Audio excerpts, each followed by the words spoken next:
Lasījums no pravieša Jeremija grāmatas. Kungs man sacīja tā: ej un iegādājies sev linu jostu un apjoz to ap saviem gurniem, bet neieliec to ūdenī. Un es iegādājos sev jostu saskaņā ar kunga pavēli, un to apliku ap saviem gurniem. Un man otrais atklājās kunga vārds: ņem jostu, ko esi iegādājies un kas tev ir ap gurniem, un piecēlies, dodies uz Eifratu, un tur to noslēp klints plaisā. Un es aizgāju un to noslēpu pie Eifratas, kā kungs man bija pavēlējis.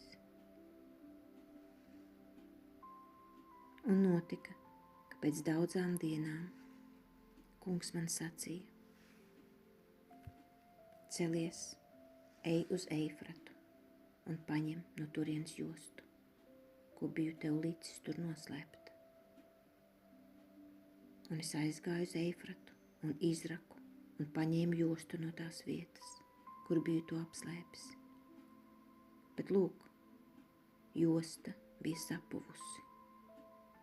Tā vairs nebija derīga lietošanai. Un man atklājās kunga vārds, kas sacīja: tā saka kungs, tā es likšu sapūt Jūdas lepnībai un Jeruzālemes lielajai augstprātībai. Šī nekrietnā tauta, kas negrib klausīties manus vārdus, staigā savas sirds nekrietnībā un ir aizgājusi pakaļ svešiem dieviem, lai tiem kalpotu un tos pielūgtu. Kļūs kā šī josta, kas neder nekādam pielietojumam. Jo tāpat kā josta pieguļ vīra gurniem, tā es piekļāvu sev visu Izraēļa namu un visu Jūdas namu, saka kungs, lai viņš būtu man par tautu,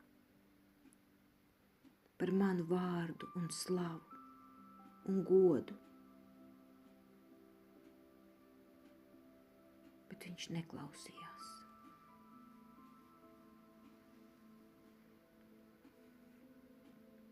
Tas ir Dieva vārds.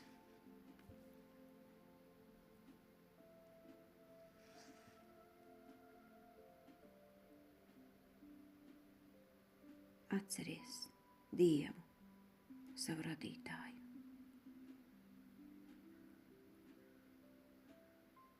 Tu atstāji klinti, kas dzemdināja tevi, un aizmirsi Dievu, savu radītāju.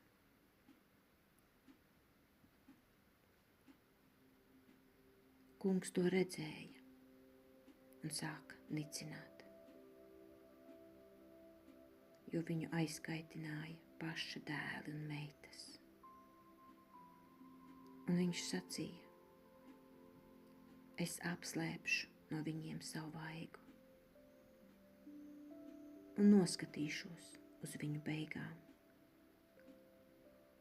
jo viņi ir nekrietna tauta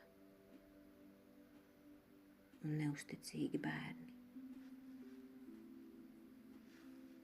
Viņi manī modināja dusmas ar to, kas nav Dievs, un kaitināja ar savām tukšībām. Un arī es viņos modināšu dusmas ar tiem, kas nav tauta. Viņus kaitināšu ar negudriem ļaudīm. Atceries Dievu, savu radītāju.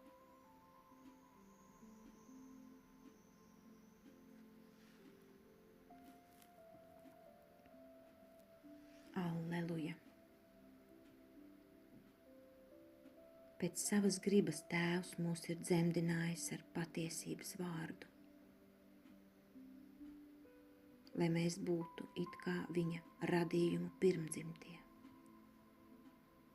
Alleluja!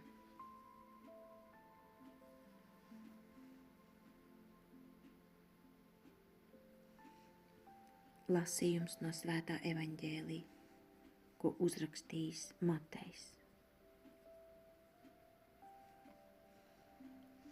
Tajā laikā Jēzus pastāstīja ļaudīm līdzību.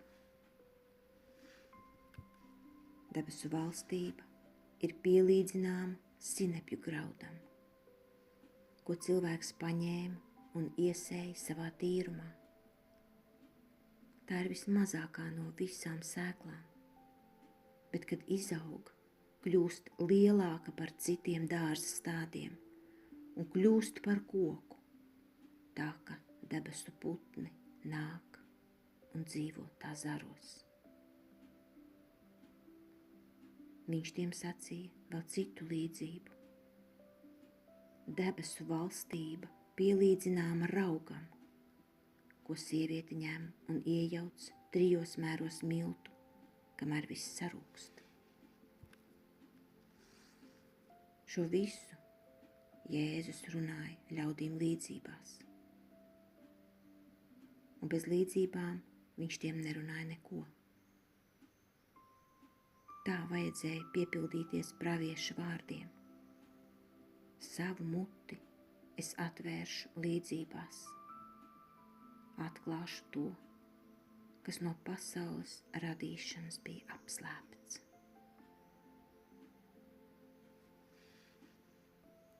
Tas ir Kunga vārds. Šī nekrietnā tauta, kas negrib klausīties manus vārdus,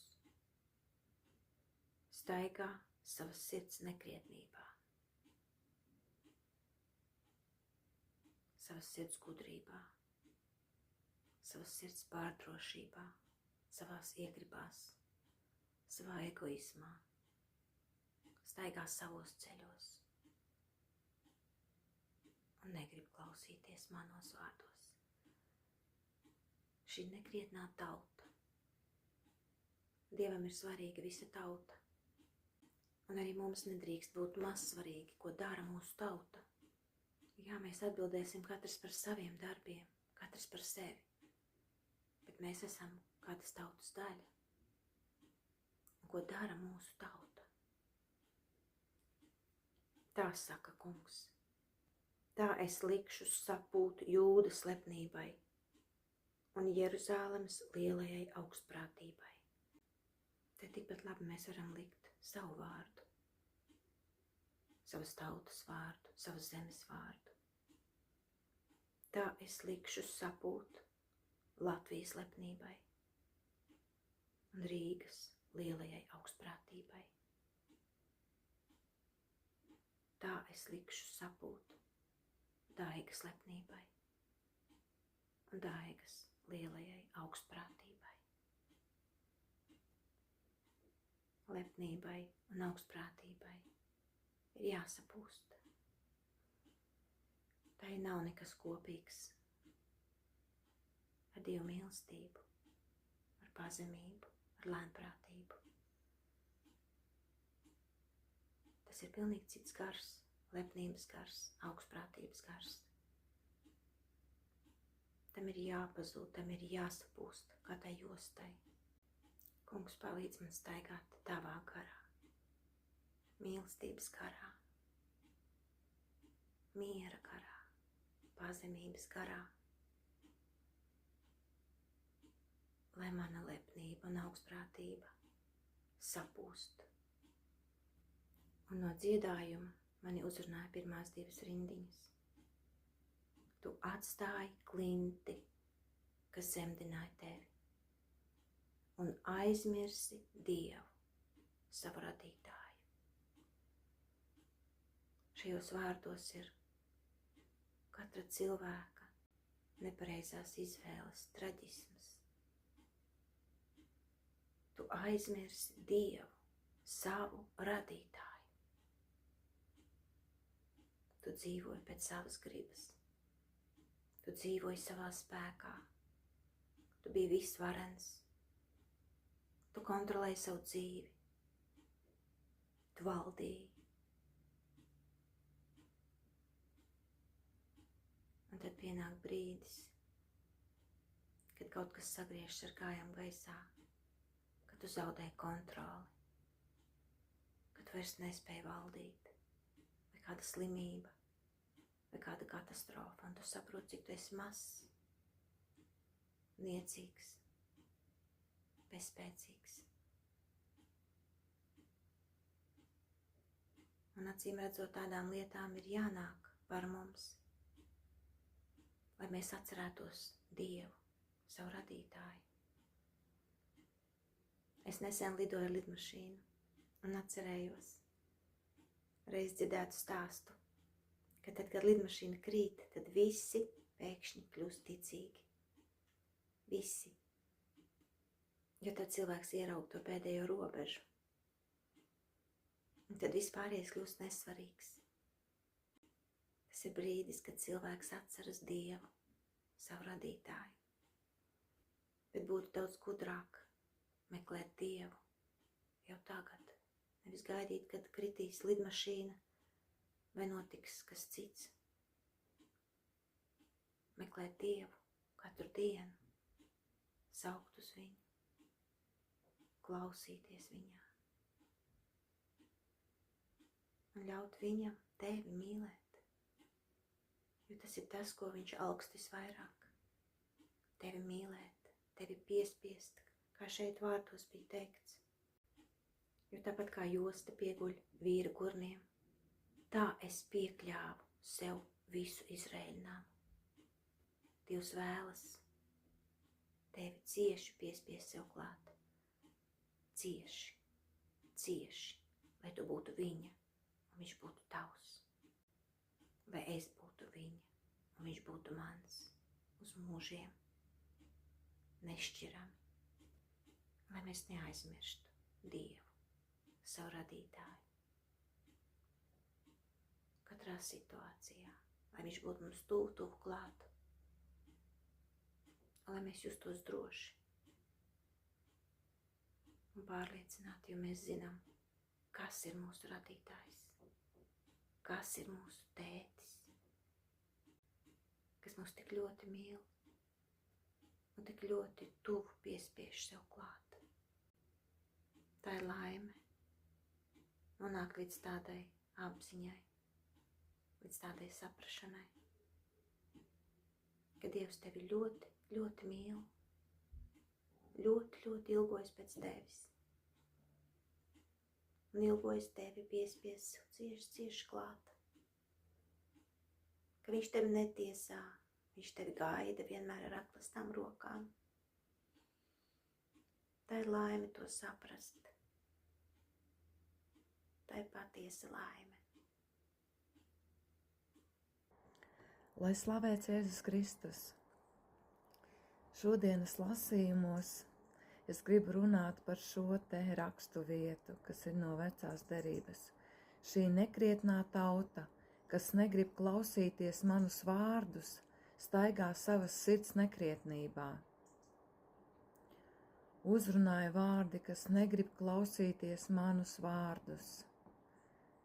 Negribēšana tā nav pasīva. Negribēšana tā ir izvēle. Tā ir mūsu izvēle kaut ko darīt vai nedarīt. Un vārdi staigā savas sirds nekrietnībā. Tas, kas izriet no tavas sirds, tas parādās tavos darbos. Ja tev ir krietna sirds, tu staigā gaismā. Tu dzirdi, ko saka Dievs. Paturi to krietnā sirdī un esi kopā ar Dievu.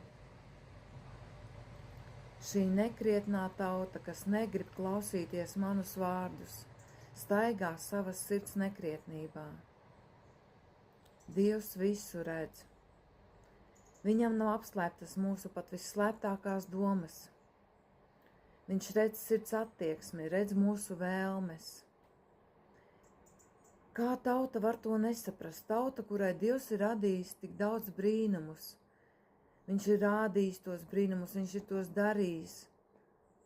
Bet tad kā raisās doma, kā es to nesaprotu. Es, kurai tik daudz brīnumu ir noticis, dziedināšanas. Krietna sirds izriet no tā, kad paklausam Dievam. Lūk, kas man ir jālūdz. Kā Sālamans lūdza gudrību, tā es lūdzu, Dievs, dod man krietnu sirdi, lai es dzīvotu paklausībā un tava vārda dzirdēšanā un pildīšanā. Āmen.